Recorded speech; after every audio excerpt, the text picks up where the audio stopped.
Shri V D സതീശനെ സംബന്ധിച്ചിടത്തോളം അദ്ദേഹം നിരന്തരമായിട്ട് നുണകൾ മാത്രമാണ് പറയുന്നത്. പക്ഷേ ഈ വിഷയത്തിൽ അദ്ദേഹം സാധാരണ പറയുന്ന നുണകൾ പോലെയല്ല സ്ഥിതി. ഇത് സംസ്ഥാനത്തെ ബാധിക്കുന്ന മയക്കുമരുന്നുമായി ബന്ധപ്പെട്ട്, മയക്കുമരുന്ന് സംഘങ്ങളുമായിട്ട് ബന്ധപ്പെട്ട് അവരുടെ വലിയ ശൃംഖലയുമായിട്ട് ബന്ധപ്പെട്ടിട്ടുള്ളൊരു വിഷയമാണ്. ഈ വിഷയത്തിലാണ് കേരളത്തിൻ്റെ മുഖ്യമന്ത്രി ഇത്ര വലിയ കള്ളങ്ങൾ പറയുന്നത്. സംസ്ഥാന നേതൃത്വത്തിന് ഇങ്ങനെ ഒരാളെ നേരിട്ട് അറിയില്ല എന്നുള്ളത് പറയുന്നു. പക്ഷേ ഈ വ്യക്തിക്ക് വി ഡി സതീശൻ്റെ വീട്ടിലും ഔദ്യോഗിക വസതിയിലും ഒക്കെ തന്നെ വലിയ സ്വാതന്ത്ര്യങ്ങളുണ്ട്. അത്തരത്തിൽ അടുത്ത് ഇടപഴകുന്നു. ഒരു പോസ്റ്റ് ഡിലീറ്റ് ചെയ്യുമ്പോൾ ഒരു 10,000-കണക്കിന് ആളുകൾ അതേ കാർഡ് എടുത്ത് പോസ്റ്റ് ചെയ്യുകയാണ്. ഒരിടത്ത് വാർത്ത നിശബ്ദമാക്കാൻ ശ്രമിച്ചാൽ 10,000 പേർ ആ വാർത്തയ്ക്ക് വേണ്ടി ശബ്ദിക്കും എന്നുള്ള സ്ഥിതി കേരളത്തിൽ ഏതാണ്ട് മണിക്കൂറുകൾ കൊണ്ട് ഉണ്ടാകുന്ന ഒരു സാഹചര്യം ഉണ്ടായി. ഫ്രീഡം ഓഫ് പ്രസ്സിനെ സംബന്ധിച്ചിടത്തോളം കേരളത്തിൽ ഒരു വലിയ രീതിയിൽ ഒരു അടിയന്തരാവസ്ഥ, മാധ്യമ അടിയന്തരാവസ്ഥ, വാർത്തകൾക്ക് വിലക്കേർപ്പെടുത്തുന്ന ഒരു സാഹചര്യത്തിൽ സർക്കാർ ഒരു സംശയമുനയിൽ നിൽക്കുമ്പോൾ അതിൽ വ്യക്തത വരുത്തേണ്ടത് സർക്കാരിൻ്റെ ആവശ്യമാണ് എന്നുള്ളത് കൊണ്ട് അതാരാണ് എന്നുള്ളതിൽ വ്യക്തത വരുത്തണം എന്ന് അവരോട് ചോദിക്കുകയും അവരുടെ മറുപടി പ്രസിദ്ധീകരിക്കുകയും വേണം. മുൻ ആരോഗ്യവകുപ്പ് മന്ത്രി വീണ ജോർജാണ് നമ്മോടൊപ്പം ഉള്ളത്. മുഖ്യമന്ത്രി വി ഡി സതീശനെതിരെ ഉയർന്ന ആരോപണങ്ങളിൽ അദ്ദേഹം വാർത്താ സമ്മേളനത്തിലൂടെ മറുപടി നൽകിയിട്ടുണ്ട്. അതിൽ MDMA-യുമായി പിടിയിലാകപ്പെട്ട ഒരു യൂത്ത് കോൺഗ്രസ് പ്രവർത്തകൻ്റെ കാര്യം പറയുന്നു. നവകേരള സദസ്സുമായി ബന്ധപ്പെട്ട് കരിങ്കൊടി കാണിച്ചപ്പോൾ ലാത്തിചാർജ് നടന്നു, അദ്ദേഹത്തിന് പരിക്കേറ്റു. ആ പരിക്കേറ്റ സമയത്ത് പോയി കണ്ടു എന്നൊക്കെയാണ് മുഖ്യമന്ത്രി വി ഡി സതീശൻ ന്യായം പറയുന്നത്.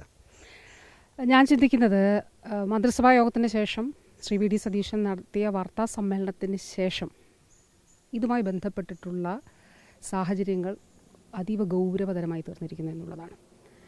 കാരണം വാർത്താ സമ്മേളനത്തിൽ മുഖ്യമന്ത്രി പറഞ്ഞ കാര്യങ്ങൾ, അദ്ദേഹം ഒരു കളവ് പറഞ്ഞുകൊണ്ട് ഒരു മയക്കുമരുന്ന് കേസിലെ പ്രതിയായിട്ടുള്ളൊരു വ്യക്തിയുമായിട്ടുള്ള അതിനു മുമ്പുള്ള കാര്യങ്ങളെ മറയ്ക്കുന്നതിന് വേണ്ടിയിട്ടാണ് ശ്രമിക്കുന്നത്. എന്തിനാണത് മറയ്ക്കുന്നത്? അപ്പോൾ ഈ വിഷയത്തിൽ പ്രതിപക്ഷം ഉൾപ്പെടെ സ്വീകരിച്ചൊരു സമീപനമുണ്ട്. ബഹുമാനപ്പെട്ട പ്രതിപക്ഷ നേതാവ് ആ കാര്യം പറഞ്ഞിരുന്നു. പക്ഷേ ഇപ്പോൾ ശ്രീ രമേശ് ചെന്നിത്തല അദ്ദേഹം പറയുന്നുണ്ട്, ഞാനുമായിട്ടോ മുഖ്യമന്ത്രിയുമായിട്ടോ ആരുമായിട്ട് ബന്ധമുണ്ടെങ്കിലും നടപടിയെടുക്കും. ഇതൊക്കെ നമുക്ക് മനസ്സിലാക്കാൻ സാധിക്കുന്നതാണ്. പക്ഷേ ഇപ്പോൾ 2020 ഫോട്ടോസ് തന്നെ പുറത്തു വന്നിട്ടുണ്ട്. 2021 20 അവിടെയാണ് മുഖ്യമന്ത്രി പറയുന്നത് 2023 ഇന്നൊരു സംഭവവുമായി ബന്ധപ്പെട്ടിട്ടാണ് ആദ്യമായിട്ട് കാണുന്നത്. എന്തിനാണ് ഈ കളവ് പറയുന്നത്? ഇപ്പോൾ ഒരു കാര്യം കൂടെ മാം, ഈ CM പറഞ്ഞത് അദ്ദേഹത്തിന് പരിക്ക് പറ്റി, ഈ പറയുന്ന യൂത്ത് കോൺഗ്രസ് പ്രവർത്തകന് പരിക്ക് പറ്റി, ആ സമയത്താണ് പോയി കണ്ടത് എന്നുള്ളതാണ്. പക്ഷേ അദ്ദേഹത്തിന് പരിക്ക് പറ്റിയതായിട്ടുള്ള ഒരു വീഡിയോയോ ഫോട്ടോസോ ഒന്നും പുറത്തു വന്നിട്ടില്ല.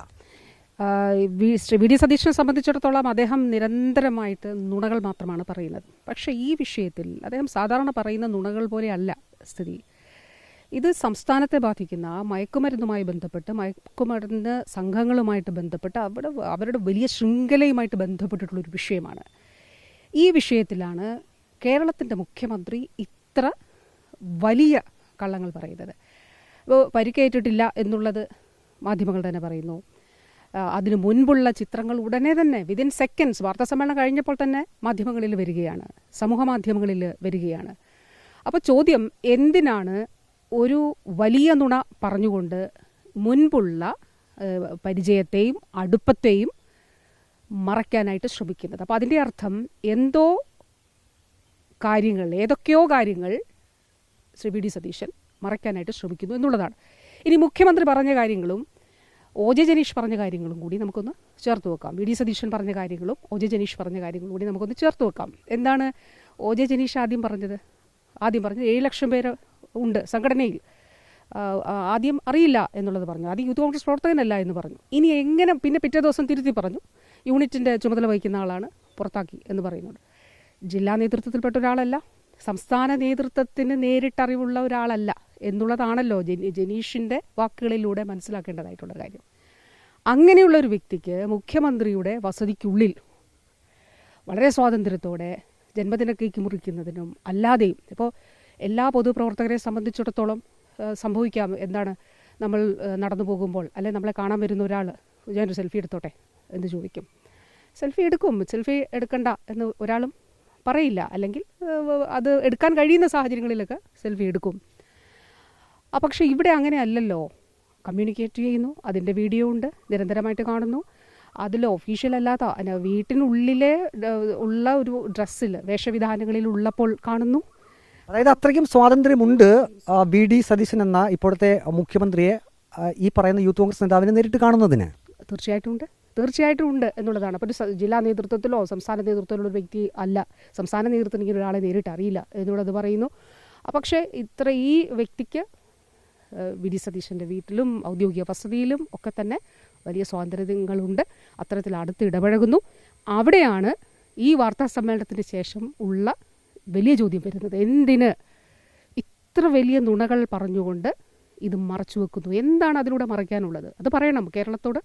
ആ ചോദ്യങ്ങൾക്കുള്ള ഉത്തരം വി ഡി സതീശൻ പറയണം. ഈ നവകേരള സദസ്സുമായി ബന്ധപ്പെട്ട് കരിങ്കൊടി കാണിച്ചതിൻ്റെ പേരിൽ ഒരു ലാത്തിചാർജ് നടക്കുന്നു, അതിൽ പരിക്കേൽക്കുന്നു. കോൺഗ്രസ് നേതൃത്വവും യൂത്ത് കോൺഗ്രസ് നേതൃത്വവും ഒക്കെ ഈ പരിക്കേറ്റ ആളെപ്പറ്റി പറയുന്നു. വി ഡി സതീശൻ അങ്ങനെയാണ് ഇയാളെ അറിയുന്നത്. അങ്ങനെ ഒരിക്കൽ വീടിൻ്റെ സമീപത്തേക്ക് ചെന്നപ്പോൾ നേതാക്കന്മാരൊക്കെ നിർബന്ധിച്ചു, അങ്ങനെ താൻ പോയി കണ്ടു എന്നാണ് പറയുന്നത്. അപ്പോൾ യഥാർത്ഥത്തിൽ അതിന് മുമ്പ് മുഖ്യമന്ത്രി വി ഡി സതീശന് ഈ പറയുന്ന യൂത്ത് കോൺഗ്രസ് നേതാവുമായിട്ട് ബന്ധമുണ്ട് എന്നുള്ളത് അദ്ദേഹം മനഃപൂർവ്വം മറച്ചു വെക്കുകയല്ലേ? മറച്ചു വെച്ചല്ലോ. ഈ ചിത്രങ്ങൾ അതിനുള്ള തെളിവല്ലേ? ഇപ്പോൾ സമൂഹ മാധ്യമങ്ങളിലും ഒക്കെ തന്നെ വന്നിരിക്കുന്ന ചിത്രങ്ങൾ, പോസ്റ്റുകൾ, ഈ പറഞ്ഞ മയക്കുമരുന്ന് കേസിലെ പ്രതി തന്നെ പോസ്റ്റ് ചെയ്തിട്ടുള്ള സോഷ്യൽ മീഡിയയിലൊക്കെ പങ്കുവച്ചിട്ടുള്ള ചിത്രങ്ങൾ അതല്ലേ വ്യക്തമാകുന്നു. വളരെ ഇൻറ്റിമേറ്റ് ആയിട്ടുള്ള ചിത്രങ്ങൾ, അതായത് ഒരു വളരെ അടുപ്പമുള്ള വ്യക്തികൾ തമ്മിലുള്ള ഒന്നിച്ചെടുക്കുന്ന ചിത്രങ്ങൾ പോലെയുള്ള ചിത്രങ്ങളാണല്ലോ അതിനു മുൻപുള്ളതും പുറത്തു വന്നിരിക്കുന്നത്. അവിടെയാണ് എന്തിനാണ് അത് മറച്ചു വെച്ചത്, എന്തിനാണത് കള്ളം അതിന് പറഞ്ഞത് എന്നുള്ളത് തന്നെയാണ്. അപ്പോൾ അതുകൊണ്ട് വാർത്താ സമ്മേളനത്തിന് ശേഷമുള്ളൊരു സാഹചര്യം കുറച്ചുകൂടി ഗൗരവതരമായി ഈ വിഷയങ്ങൾ എന്നുള്ളതാണ്. അത് കേരളത്തെ സംബന്ധിച്ച ഇത്ര വലിയ ഒരു വിഷയത്തിൽ അത് ഗൗരവതരമായിട്ടുള്ള ഒരു പുതിയ തലത്തിലേക്ക് ഈ നുണകൾ ഇത്തരത്തിൽ മുഖ്യമന്ത്രി പറഞ്ഞത് കാരണം കൂടുതൽ സംശയങ്ങളാണ് ഉണ്ടാകുന്നത്, കൂടുതൽ ചോദ്യങ്ങളാണ് ഉണ്ടാകുന്നത്. ഇപ്പോൾ മുഖ്യമന്ത്രി വി ഡി സതീശൻ തന്നെ ഇക്കാര്യത്തിൽ ഒരു വ്യക്തത വരുത്തേണ്ടത് ആവശ്യമല്ല. ഇന്ന് കഴിഞ്ഞ ദിവസം വാർത്താ സമ്മേളനത്തിൽ അദ്ദേഹം പറഞ്ഞത് ഈ നവകേരള സദസ്സുമായി ബന്ധപ്പെട്ട വിഷയങ്ങളും ഈ പരിചയപ്പെട്ട കാര്യവുമൊക്കെയാണ്. അതിനു മുമ്പ് ഒരുമിച്ച് നിൽക്കുന്ന ചിത്രങ്ങൾ പുറത്തു വന്ന സ്ഥിതിക്ക് അത് എവിടെ വെച്ചാണ്, എങ്ങനെ പരിചയപ്പെട്ടു എന്നുള്ളത് മുഖ്യമന്ത്രി തന്നെ വിശദീകരിക്കേണ്ടതല്ലേ? അങ്ങനെ നമ്മൾ കേരളം പ്രതീക്ഷിക്കേണ്ടതുണ്ടോ? ഇതുവരെയുള്ള എല്ലാ വിഷയങ്ങളിലും ഇപ്പോൾ തെരഞ്ഞെടുപ്പിന് ശേഷം പ്രത്യേക വിമാനത്തിൽ, ചാർട്ടേഡ് ഫ്ലൈറ്റിൽ അദ്ദേഹം മംഗലാപുരത്ത് പോയത് എന്തിന്? വ്യക്തത വരുത്തിയിട്ടുണ്ടോ? ഞാൻ 1-2 വിഷയങ്ങൾ മാത്രമേ പറയുന്നുള്ളൂ. തിരുവനന്തപുരത്ത് നിന്ന് എറണാകുളത്തേക്ക് ഹെലികോപ്റ്ററിൽ പോയി കണ്ട ആ നിക്ഷേപകനാര്? വ്യക്തത വരുത്തിയിട്ടുണ്ടോ? ഇതിൽ വ്യക്തത വരുത്തുമോ? പക്ഷേ ഈ വിഷയം വളരെ വളരെ വളരെ ഗൗരവതരമായിട്ടുള്ള വിഷയമാണ്. സംസ്ഥാനത്തെ യുവതലമുറയെ ഒക്കെ തന്നെ ബാധിക്കുന്ന ഒരു വിഷയത്തിൽ എന്തിന് ഇത്തരത്തിൽ കള്ളങ്ങൾ പറഞ്ഞുകൊണ്ട് അത് മറച്ചു വെക്കുന്നു എന്നുള്ളത് തന്നെയാണ്. ഇപ്പോൾ ആഭ്യന്തര വകുപ്പ് മന്ത്രി രമേശ് ചെന്നിത്തല പറഞ്ഞിരിക്കുന്നത് യൂത്ത് കോൺഗ്രസ് ആയാലും DYFI ആയാലും ഇത്തരം ലഹരി കേസുകളിൽ പിടിക്കപ്പെട്ട് കഴിഞ്ഞാൽ ആരാണെന്ന് നോക്കില്ല, പിടിച്ചകത്തിടും എന്നാണ് പറഞ്ഞത്. രമേശ് ചെന്നിത്തലയുടെ ആഭ്യന്തര വകുപ്പ് മന്ത്രിയുടെ ആ ഒരു പ്രതികരണം അത്രമാത്രം മതിയോ? അല്ല, അതിൽ നമുക്ക് കേരളം പൊതുവിൽ ഇപ്പോൾ നമുക്ക് ആ ഒരു പ്രസ്താവന നല്ലൊരു കാര്യമാണ്. ആരാണെങ്കിലും അതിൽ നടപടിയെടുക്കുമെന്നുള്ളത് വളരെ നല്ലൊരു കാര്യമാണ്. അതിൽ ശക്തമായ നടപടികൾ സ്വീകരിക്കട്ടെ എന്നുള്ളത് തന്നെയാണ്. ഇപ്പോൾ മുഖ്യമന്ത്രി വി ഡി സതീശനെതിരെയുള്ള ചില വാർത്തകൾ, ആ വാർത്തകൾ സോഷ്യൽ മീഡിയ പ്ലാറ്റ്ഫോമുകളിൽ നിന്നും മാറ്റപ്പെടുന്നു. മെറ്റ അത് നീക്കി എന്നുള്ളതാണ് സർക്കാർ പറയുന്നത്. സർക്കാരിന് ഇക്കാര്യത്തിലൊരു റോളുമില്ല എന്ന് മുഖ്യമന്ത്രി വി ഡി സതീശൻ തന്നെ പറയും. ഇപ്പോൾ റിപ്പോർട്ടർ ടിവിയുടെ തന്നെ ഒട്ടനവധി വാർത്തകളാണ് അങ്ങനെ ഈ മെറ്റ FBയിൽ നിന്നും മാറ്റിക്കളഞ്ഞിരിക്കുന്നത്. പക്ഷേ മുഖ്യമന്ത്രി ഒന്നും അറിയാത്ത രീതിയിലാണ് മറുപടി നൽകുന്നത്. അറിയില്ല എന്നാണ് പറയുന്നത്. താൻ വിചാരിച്ചാൽ, ഒരു മുഖ്യമന്ത്രി വിചാരിച്ചാൽ മെറ്റ കേൾക്കുമോ എന്നൊക്കെ പരിഹാസ രൂപേണയാണ് ചോദിക്കുന്നത്. ഇതിൽ നമുക്ക് പരിചിതമല്ലാത്ത സമീപനങ്ങളും രീതികളും കേരളത്തിൽ ഉണ്ട് എന്നുള്ളതാണ്. ഇപ്പോൾ മാധ്യമങ്ങൾ നമ്മൾ വലിയ രീതിയിൽ സംസാരിക്കുന്നതാണ്. ഫ്രീഡം ഓഫ് പ്രസ് എന്നെ സംബന്ധിച്ചിടത്തോളം മാധ്യമങ്ങൾ, ഇപ്പം ഇന്ത്യയുടെ ഭരണഘടന ഫ്രീഡം ഓഫ് എക്സ്പ്രഷൻ, ആവിഷ്കാര സ്വാതന്ത്ര്യമാണ് മാധ്യമങ്ങൾക്ക്. അത് വ്യക്തിക്കും മാധ്യമങ്ങൾക്കും ഒരേപോലെ തന്നെയാണ് ഫ്രീഡം ഓഫ് എക്സ്പ്രഷൻ എന്നുള്ളത്. അപ്പോൾ ആവിഷ്കാര സ്വാതന്ത്ര്യം മാധ്യമങ്ങൾക്ക് ഉണ്ട്. ഇവിടെ നമ്മൾ കണ്ടത് എന്താണ്? മുഖ്യമന്ത്രിക്കെതിരായിട്ടുള്ള വിമർശനങ്ങൾ ഉൾക്കൊള്ളുന്ന അല്ലെങ്കിൽ പ്രസ്താവനകളുള്ള കാർഡുകൾ മാത്രം നീക്കം ചെയ്യപ്പെടുന്നു എന്നുള്ളതാണ്. മെറ്റ നീക്കം ചെയ്യുന്നു എന്നുള്ളതാണ്. ഏതൊക്കെ വിഷയങ്ങളിലാണ്? ഇപ്പോൾ ഈ തൂഫാനുമായി ബന്ധപ്പെട്ട്, മയക്കുമരുന്ന് കേസുമായിട്ട് ബന്ധപ്പെട്ടിട്ടുള്ളത്. 2, കടൽക്ഷോഭത്തെ തുടർന്ന് പ്രിയപ്പെട്ടവർ കടലിൽ പോയി കാണാതായവർക്ക് വേണ്ടിയിട്ടുള്ള തിരച്ചിൽ ഊർജിതമല്ല എന്ന് കുടുംബാംഗങ്ങൾ പറഞ്ഞ് സർക്കാരിനെതിരെ വിമർശനം ഉന്നയിക്കുമ്പോൾ ആ വിഷയം അത് വളരെ രൂക്ഷമായിട്ടുള്ള ഭാഷയിലാണ് ആ പെൺകുട്ടി വിമർശിച്ചിട്ടുള്ളത്. അതെ, അവരുടെ മനോവിഷമം ആ സാഹചര്യങ്ങളിൽ അകപ്പെടുമ്പോഴാണല്ലോ അവർക്ക് അതിലെ ഒരു തീവ്രത, അതിൽ അവർ ആ വിഷമത്തിൽ പറയുന്ന കാര്യങ്ങളാണ്. അപ്പോൾ അത് ഏത് സർക്കാരിനെതിരെയും ഞങ്ങൾ പറയും എന്നുള്ളത് അവർ പറയുന്നുണ്ടല്ലോ. അപ്പോൾ ഈ സർക്കാരിനെതിരെ അവർ പറഞ്ഞ ഈ കാര്യങ്ങളൊക്കെ ഉൾപ്പെടുന്ന ഈ 2 വിഷയങ്ങളിലാണ് പ്രധാനപ്പെട്ടത്. അതിൽ മാധ്യമങ്ങളുടെ ഫേസ്ബുക്ക് പോസ്റ്റുകൾ മാറ്റിയിരിക്കുന്നു. അതോടൊപ്പം തന്നെ ഓൺലൈൻ മീഡിയയുടേത് മാറ്റിയിരിക്കുന്നു. ഇനി രാഷ്ട്രീയ വിശകലനം നടത്തുന്ന വ്യക്തികളുടെ പോലും മാറ്റിയിരിക്കുകയാണ്. അപ്പോൾ ഒരു തരത്തിലുള്ള മാധ്യമ അടിയന്തരാവസ്ഥ എന്നാൽ ഈ തരത്തിലുള്ള വാർത്ത കൊടുക്കണ്ട എന്നുള്ളത്. അതിൽ എനിക്ക് പറയാനുള്ള ഒരു കാര്യം, അതായത് മാധ്യമങ്ങൾക്ക് പരാതി ഉണ്ടെങ്കിൽ കൊടുത്തോളൂ, പിന്തുണയ്ക്കാം എന്നുള്ളതല്ല പറയേണ്ടത്. കാരണം മെറ്റയോട് ഇത്തരത്തിൽ അപ്പോൾ ഒരു വശത്ത് മുഖ്യമന്ത്രി ഇത് പറയുമ്പോൾ സംസ്ഥാന മന്ത്രിസഭയിലെ മറ്റൊരു മന്ത്രി പറയുകയാണ് തോന്നിയാസം കാണിച്ചാൽ മെറ്റ ഇനി നീക്കം ചെയ്യുന്നു. ആരോഗ്യവകുപ്പ് മന്ത്രിയാണ് കെ മുരളീധരനാണ് അത്തരം ഒരു പ്രസ്ഥാനം നടത്തിയത്. അപ്പോൾ അത് വെല്ലുവിളിക്കുകയാണ് ചെയ്യുന്നത്. അതായത് ഇനി നീക്കം ചെയ്യും. മുഖ്യമന്ത്രി പറയുന്നു ഞാനല്ല, നിങ്ങൾ പരാതി കൊടുത്തോളൂ, ഞാൻ പിന്തുണയ്ക്കാം. ഇപ്പുറത്ത് വെല്ലുവിളിക്കുകയാണ് ചെയ്യുന്നത്. ഇന്നാണ് മന്ത്രിസഭാ യോഗത്തിന് ശേഷമാണ് മുഖ്യമന്ത്രി പറയുന്നത്. കെ മുരളീധരൻ അതിനു മുൻപ് തന്നെ വെല്ലുവിളിച്ചിരിക്കുന്നു. അപ്പോൾ ഇതിലൊരു പ്രധാനപ്പെട്ട ഒരു വിഷയമാണ്. കാരണം മാധ്യമ സ്വാതന്ത്ര്യം എന്ന കേരളത്തിന് പ്രത്യേകമായൊരു ചരിത്രമുണ്ട്. ഇപ്പോൾ അടിയന്തരാവസ്ഥയുടെ കാലത്തും മാധ്യമ സ്വാതന്ത്ര്യം സംരക്ഷിക്കുന്നതിന് വേണ്ടിയിട്ട് നമ്മുടെ ഒരു സമൂഹം നടത്തിയിട്ടുള്ളൊരു ചെറുത്തുനിൽപ്പും അതിനെ തുടർന്നുണ്ടായിട്ടുള്ള സംഭവ വികാസങ്ങളും കേരളത്തിനെ സംബന്ധിച്ചിടത്തോളം അത് ഏറെ പ്രത്യേകതയുള്ളതാണ്. അപ്പോൾ അതുകൊണ്ട് തന്നെ ഇത്തരത്തിലുള്ളൊരു സാഹചര്യം എന്തുകൊണ്ടാണ് മുഖ്യമന്ത്രിക്ക് അങ്ങനെ പറയേണ്ടി വന്നത്, വി.ഡി. സതീശന് അങ്ങനെ പറയേണ്ടി വന്ന സാഹചര്യം എന്താണ്?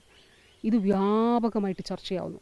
ഒരു പോസ്റ്റ് ഡിലീറ്റ് ചെയ്യുമ്പോൾ ഒരു 10,000-കണക്കിന് ആളുകൾ അതേ കാർഡെടുത്ത് പോസ്റ്റ് ചെയ്യുകയാണ്. ഒരിടത്ത് വാർത്ത നിശബ്ദമാക്കാൻ ശ്രമിച്ചാൽ 10,000 പേർ ആ വാർത്തയ്ക്ക് വേണ്ടി ശബ്ദിക്കും എന്നുള്ള സ്ഥിതി കേരളത്തിൽ ഏതാണ്ട് മണിക്കൂറുകൾ കൊണ്ട് ഉണ്ടാകുന്നൊരു സാഹചര്യം ഉണ്ടായി. അപ്പോൾ മെറ്റയോട് മുഖ്യമന്ത്രിക്ക് എഴുതാം.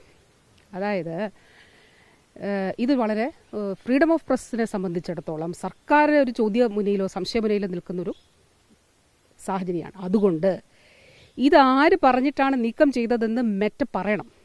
എന്നിട്ട് ആ മെറ്റയുടെ ഉത്തരം പ്രസിദ്ധീകരിക്കാമോ?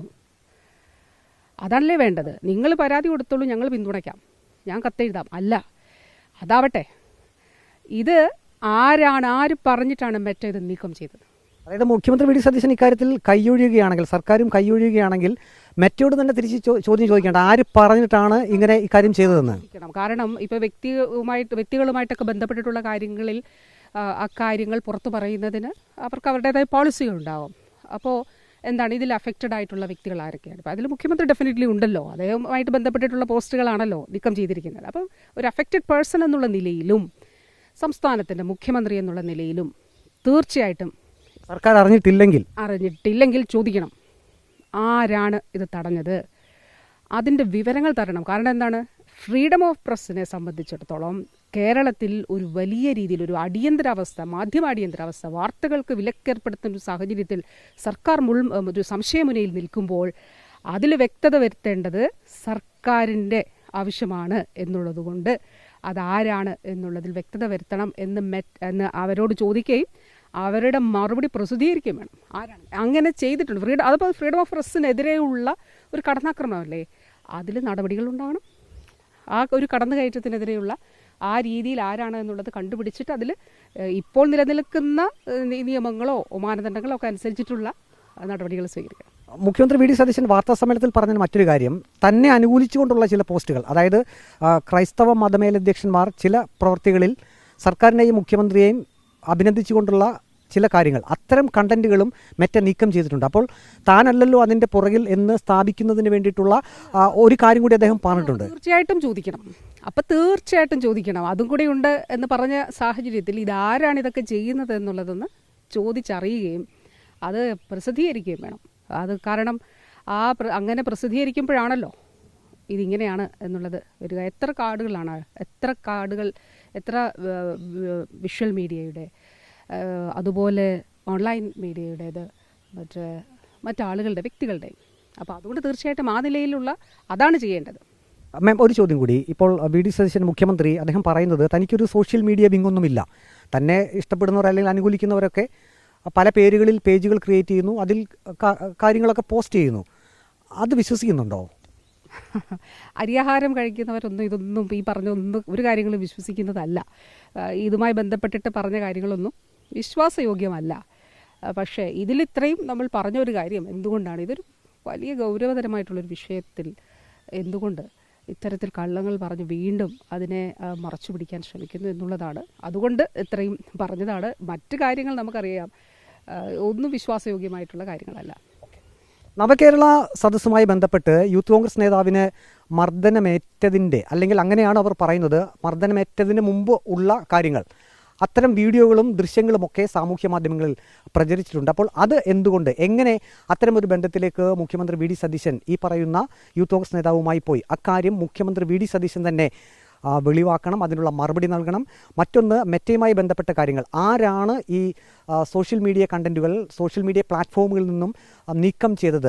അത് മെറ്റയാണെങ്കിൽ ആരുടെ നിർദ്ദേശപ്രകാരമാണ്, അല്ലെങ്കിൽ ആരുടെ അപേക്ഷ പ്രകാരമാണ് അത്തരം കാര്യങ്ങൾ മെറ്റ ചെയ്തത് എന്നുള്ള കൃത്യമായിട്ടുള്ള വിശദീകരണം മുഖ്യമന്ത്രി വി ഡി സതീശൻ നൽകണമെന്നും മുൻ ആരോഗ്യവകുപ്പ് മന്ത്രി വീണ ജോർജ് ആവശ്യപ്പെടുന്നു. വീഡിയോ ജേർണലിസ്റ്റ് അജി കുടുംബനൊപ്പം reporter Praveen Purushothaman, in reporter, Pathanamthitta.